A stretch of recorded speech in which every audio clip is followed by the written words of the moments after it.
Hello. Welcome back. We're on Welcome lesson. back. Yeah, Yeah. welcome back. Hi, sis. Hi. Merry Christmas. Merry Christmas. I'm sure my Oh, angel's in the Merry picture. Christmas. We're recording this on Christmas Day, We are. 1820. Yeah, I'm just a couple of hundred years behind. Where did that come from? Wow, sis. 1820. Yeah. What is it? Not, That's it's 200 years ago. 2020. Yeah. Yeah. Okay. Yeah. Nope. Yep. It is Christmas 2020. And nothing that I'd rather do than go through the workbook lessons with you, sis. So thank you for the joining. Thank you. And we're on lesson 29. God is in everything I see. That's staggering to consider. Thank God it's true. Okay. Do you want to read? What do you feel? No, well, you read and then, You interrupt me. yeah. Cool. The idea for today explains why you can see all purpose in anything. It explains why nothing is separate by itself or in itself. And it explains why nothing you see means anything. In fact, it explains every idea we have used thus far and all subsequent ones as well. Today's idea is the whole basis for vision. You will probably find this idea very difficult to grasp at this point.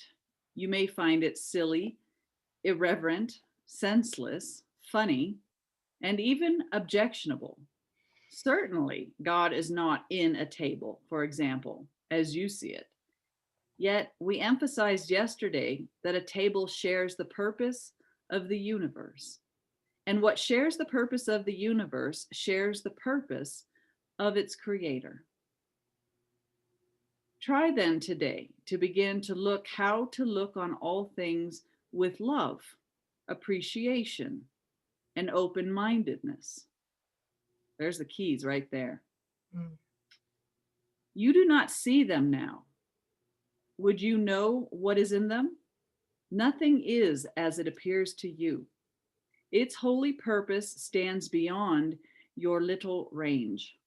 When vision has shown you the holiness that lights up the world, you will understand today's idea perfectly, and you will not understand how you could ever have found it difficult. Our 6 2-minute practice periods for today should follow a now familiar pattern. Begin with repeating the idea to yourself and then apply it randomly to chosen subjects about you, naming each one specifically. Try to avoid the tendency toward self-directed selection, which may be particularly tempting in connection with today's idea because of its wholly alien nature. Remember that any order which you impose is equally alien to reality. Wow. Your list of subjects should therefore be as free of self-selection as possible. For example, a suitable list might include God is in this coat. God is in this magazine. God is in this finger. God is in this lamp. God is in that body.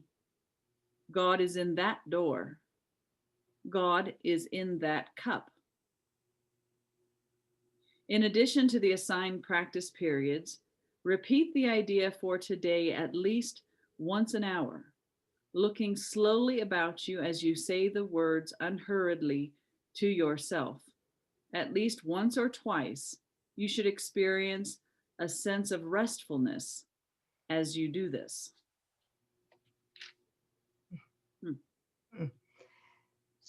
So I've made some notes here, and I think it would be fun to share them, yeah, Please. and discuss it, right?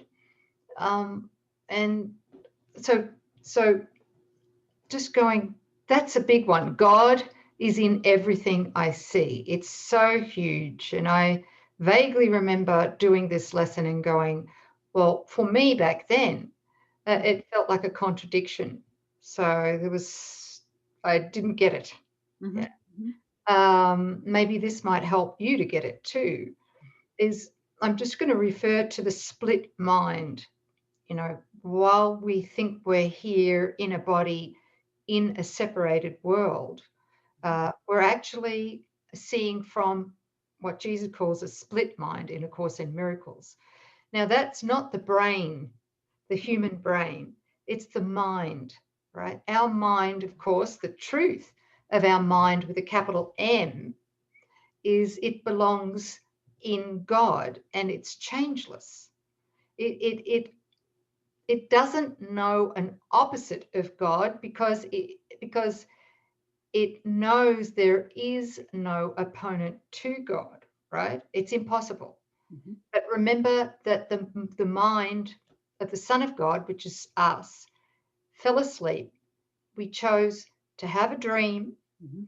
of not God, Mhm. right? So we in effect chose to have a part of our mind to perceive in a dream the opposite of God. And that's what we're seeing here in the world, within the body, in others, everything, right? Right. So the going back to our true identity, which is the Christ, which is the vision aspect that these lessons are trying to encourage in us. Mhm. Vision. So what we're being gently taken to is to open our mind again, Mhm. to open it to the vision, Christ vision, which is already there. It's never changed. It's already there. We've covered it over Mhm. with massive amnesia, so to Mhm. speak, with a false identity. Call it the ego in our mind or whatever, right? And the false identity is hinged on fear, conflict, lack, pain, loss, unhappiness. That's it perceives all of the opposite of God. So it perceives illusion. Mhm. And of course, the truth in us, the vision part of us, really only knows endless joy, happiness, Mhm. peace, union, love, and all of those kinds of things, right? Right. So when in this lesson 29, God is in everything I see. What he's trying to do there is encourage us to realize that there is no gap between what we're seeing seemingly out there in our body, in another person, in the world, Mhm. and what we are as the true self, the Christ self, or what we call the holy self, right? Mhm. So it's collapsing that gap. Remember the diagram that Coreen brought out quite a while back I can't remember, the earlier lessons. Yeah, there it is. So Yeah. there's the split mind looking in on an illusory place of time and space, and all the contents are the meaning behind all of it is to block out love, and everything in it has fear and guilt as its basis. And so when we're ready and wanting to, and we want to see with Christ's vision, when we join with our right mind, the holy self, right? There's the mind of God. Everything in that gap goes, and we're knowing with God. We see with God because our mind and God's mind are one. So what's within the circle and what is without the circle is the same. So even the circle itself would dissolve, and we're just one in God. Christ Thank vision. you, sis. Yeah, because once we give Holy Spirit our willingness, our permission uh, to see, really see, right? Um, then God is in everything I see Mhm. because I'm seeing through God in my mind, right? Mhm. Okay? Right. And uh, what I see through God in my mind is healed already. That's right. That's the truth, right? Right. It's already healed. So we're seeing a holy purpose for everything instead of the ego's purpose for everything, which is Yeah, separation, right? definitely. Yes. So everything, if it's just God and God's creation, then there is the ability to know and to see with God. And this idea of separation and looking through things through a body, which means we're looking through fear. Look at this where he says, try then today to begin to learn how to look on all things with love, appreciation, and open-mindedness. So there's an assumption in there that he's telling us that the way you guys are seeing now, you guys, it's through fear, unappreciation, and closed-mindedness. So the ego sees fearful objects, it decides that it knows what it is, and there's no appreciation for what it really stands for. So, the fear gives us a contracted state or view or sense of things, but there is the truth that underlies it. And the way to know it is to just this practice of how to look upon it with love and appreciation and really open-mindedness, like that. I don't know what anything is for right now. I'm seeing things that are meaningless, right? So yeah, so that's a great pointer. God is there to behold if we want to see it. Yeah, thank God. Yeah. So it's great. Let's get curious about, wow, what's it like to look with Christ's vision, to view with God instead of defending against what God is doing. Yeah, thank you. Thanks, sis. That's great. Well, okay. So God is in everything I see. Mm-hmm. Lesson 29. Anything else?